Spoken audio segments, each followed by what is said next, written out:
The following story deals with sexual assault and can be painful for some readers.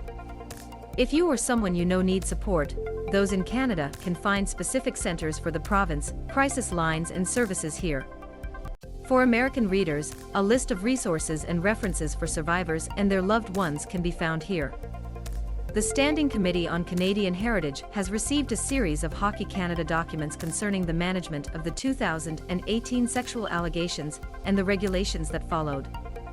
A spokesperson for Hockey Canada confirmed to Sportsnet that the documentation had been provided to the committee and that the reception of these documents was confirmed on Friday afternoon.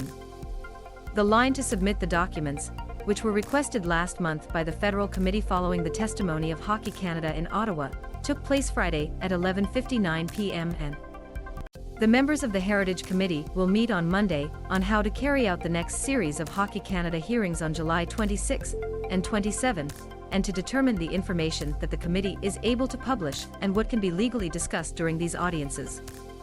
A part is confidential. A part is privileged. And we must therefore decide what we do, because we have public meetings. Honourable Hetty Fry, Deputy for the Vancouver Centre and President of the Permanent Parliamentary Committee on Canadian Heritage, said the head of the Parliament of the City News, Cormac McSweeney on Friday.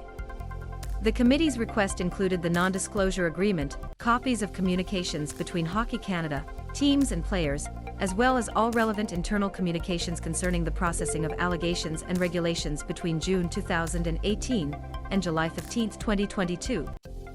What can be published publicly will be published.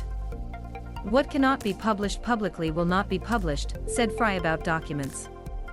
She said everything is on the right track for future hearings and was clearly on the committee's objective.